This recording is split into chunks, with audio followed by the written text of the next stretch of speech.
5 FM Radio Main News, the headlines. Joe Malangi and Fred Sonyamba jailed. Mtotweka Fire accuses UPND of targeting former government leaders. And dozens die after boat hits tree stump in Nigeria. This bulletin is live on our Facebook page, 5FM Radio Zambia, and our YouTube channel, 5FM Radio Zambia. With the details, my name is Annie Banda. Former Foreign Affairs Minister Joseph Malangi has been jailed 4 years for possessing tainted property. His co-accused, former Secretary Fred Sonyamba, has been jailed 3 years for failing to follow procedure in the movement of money to purchase a chancery for the Zambian mission in Turkey. Joseph Malangi and Fred Sonyamba were yesterday convicted on a combined 9 counts of corruption, abuse of office, and possession of property suspected to be proceeds of crime. Magistrate Irene Wishimanga presided over the Lusaka Magistrate Court yesterday delivered a firm judgment against the 2 former high-ranking officials. Sentencing was reserved for today, Thursday, September 4th. Lunte Member of Parliament Mtotweka Fire has alleged that the United Party for National Development UPND-led government is responsible for the imprisonment of former Foreign Affairs Minister Joseph Malangi. Speaking when he featured on the Thursday edition of the Burning Issue program, Mr. Kafwaya has said Mr. Malangi has now joined other former members of parliament who have been jailed under the UPND administration. He has further claimed that several former government leaders are fleeing the country out of fear of persecution by the current government. Mr. Kafwaya has emphasized that only God will help former government leaders from the hands of the UPND government. Ero muri kino kyalo teeko kakwase kweka mulina embutushi umunenzu jeje ali butuka ukutina obuteeko bwa UPND but nabandi boko bali abali butuka bazake, and this you must take note. JJ has run away, and we heard from the Minister of Home Affairs that they will make sure they find JJ. Okay, CEO I actually resign by WhatsApp. Extra design ali butuko kubutuke imirandu ya bwele weleo bachita kunani ku sinometers mamfa bajaki mwimbu tabala ndapo tukaya to find yasi tukamweka tukamweka but look at the problem of that pollution in Kalulush Chambishan. Meanwhile, Mr. Kafwaya has on the curse of former Secretary to the Treasury Fred Sonyamba, stating that his alleged offense involved sourcing for funds. He has argued that the Secretary to the Treasury is the only official legally mandated to vary expenditure heads. Sourcing for money is the only crime. Number Secretary to Treasury Secretary to Treasury is the only one who has authority to vary the heads. And Bayamba went and looked for money from a head where he thought there was a saving to a head and moved this money to a head where he thought government wanted to apply the money. The government, through the Ministry of Youth, Sport and Arts, has empowered young people in Kaputa constituency of Northern Province with tricycles and a hammer mill to support their economic activities. Youth, Sport and Arts Minister Elvis Nkandu, who handed over the empowerment equipment, emphasized the importance of accountability, urging the beneficiaries to repay the loans on time so that more youths across the country can also benefit. He has noted that the New Dawn government, under the leadership of President Hakainde Hichilema, remains committed to addressing the challenges that young people face in both rural and urban communities, adding that such empowerment initiatives are key to job and wealth creation. Mr. Nkandu has said the empowerment program is designed not only to support livelihoods but also to create a revolving fund, ensuring that resources reach as many young people as possible. That is why timely repayment is vital. The equipment is being provided on a loan basis, with the beneficiaries expected to pay back within an agreed period of time. Natipa twamiretire ya kuwa memisego uri ruminde fuandande ponyo tuliotuma try sai ko mwamona kuria turatubili twaku Ministry of Youth and Sport tuntu kuri twafo ko emisepera ero no mama loni rero 117,000 6,117,000 kwacha kubantu kuma cooperative nama company hadi 32. Meanwhile, the youths in Kaputa have welcomed the gesture, saying the empowerment will go a long way in improving their economic status, reducing poverty, and creating opportunities for self. Further thanked government for recognizing the potential of young people in rural areas and pledged to put the equipment to good use. The Kitwe City Council, Fire Brigade and Rescue Services on Wednesday, 3rd September 2025, attended to 3 separate fire incidents in different parts of the city. Kitwe City Council Public Relations Manager Mwaka Nakweti said the first incident occurred at around 10:29 hours in Wusakile area along Mindolo Road near Kalela Primary School, where a fire broke out at Sesco substation number B2. The fire was extinguished by Kitwe Fire Brigade personnel.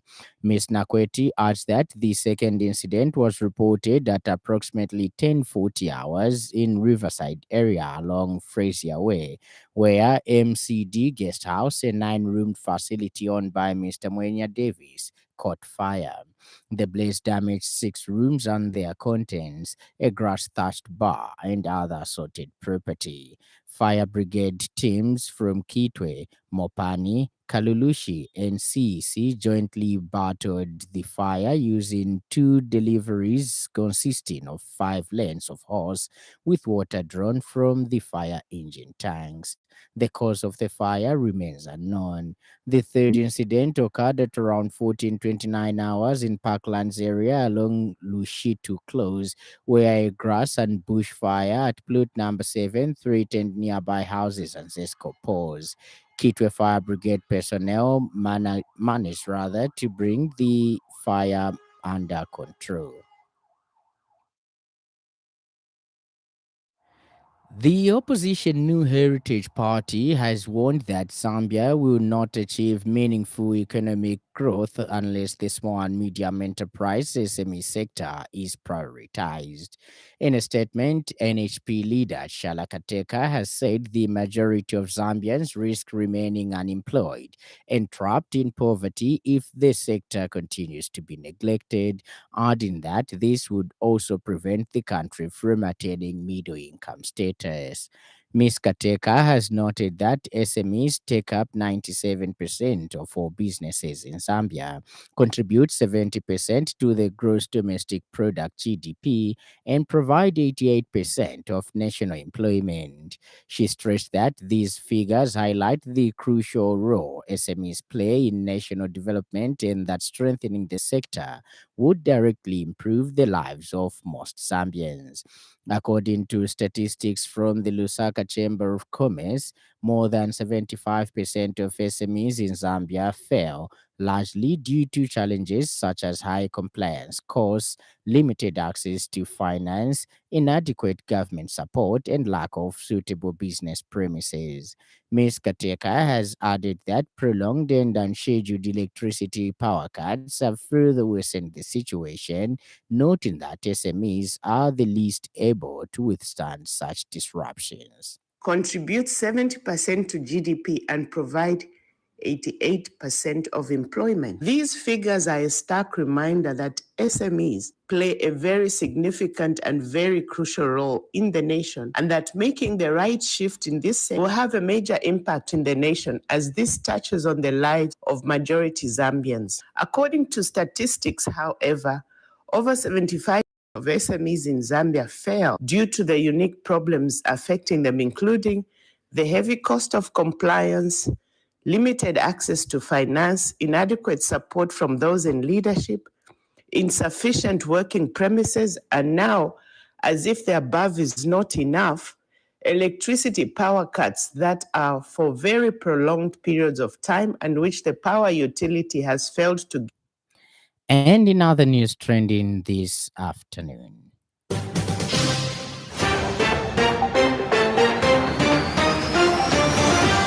the Zambian Civil Liberties Union has commended Vedanta Group and Konkola Copper Mines for their effort in stabilizing copper production, describing the move as a major boost to the country's economy.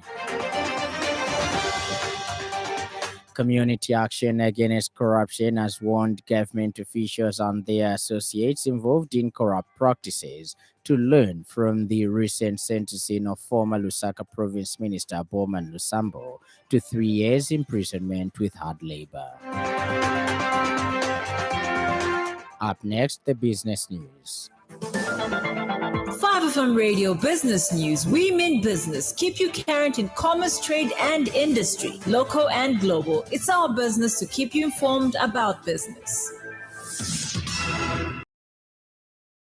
The Small-Scale Farmers Development Agency, SAFADA, has announced plans to train registered farmers on crop farming through an 8-week online course. In an interview with 5FM News, SAFADA founder and Chief Executive Officer Boyd Morwe has said the training will be implemented in collaboration with Organic Farm International and the University of South Bohemia, public with support from local experts from the Ministry of Agriculture in Zambia. Mr. Morwe has explained that the initiative is a concerted effort to enhance crop production in line with the president's vision. The government aims to boost maize production by 2027, highlighting its commitment to strengthening Zambia's food security.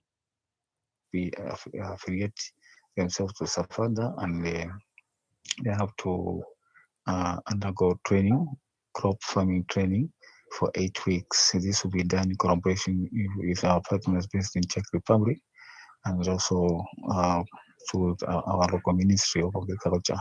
We have expert here in Zambia. So we want to ensure that farmers are being assisted and improve their business of farming, by providing necessary support, information, and resources. So we are asking the international community to help us reach out to farmers. Ends the business news, and in news from across our borders, dozens of people have died in Nigeria's northern Niger state after a boat carrying about 100 people sank in a river. The reportedly overloaded boat carrying passengers, including children, capsized when it struck a submerged tree stump near the Gausawa community in Bogu local government area. Officials said the state's emergency agency said 29 people had died and more than 50 others were rescued, with search operations continuing. A local official told the Reuters news agency that the death toll had risen to 60. The incident reportedly occurred around 11:30 on Tuesday morning on the Malale River after the boat had departed from Tungan Sule in Malale district. And in sports news, the government joins the nation in mourning the passing of former Chipolo Polo striker Tapson Kaseba, who died after a short illness. Kaseba played for several clubs, including Konkola Blades, Green Eagles, Buttcon, and Napsa Stars, and was recognized for his contributions to Zambian football at both club and national level. In 2019, he scored the decisive goal in the COSAFA Cup final against Botswana, securing victory for Zambia. His contribution in that triumph remains a proud moment for the nation. Minister of Youth, Sport and Arts, Honorable Elvis Nkandu, has expressed deep sadness at Kaseba's passing and conveyed heartfelt condolences to his family, teammates, and the entire football fraternity. The government stands with his loved ones and the wider football community during this difficult time. May his soul continue resting in peace. And now the weather, mainly sunny and warm to hot weather conditions, are expected across most parts of the country. Ends our weather, and that item brings us to the end of the news part. Before we go, a recap of the stories that made headlines.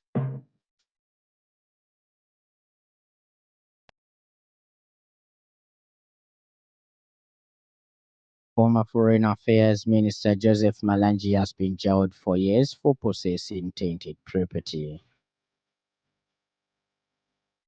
Lunte Member of Parliament Mtotwe Kafwaya has alleged that the United Party for National Development government is responsible for the imprisonment of former Foreign Affairs Minister Joe Malangi.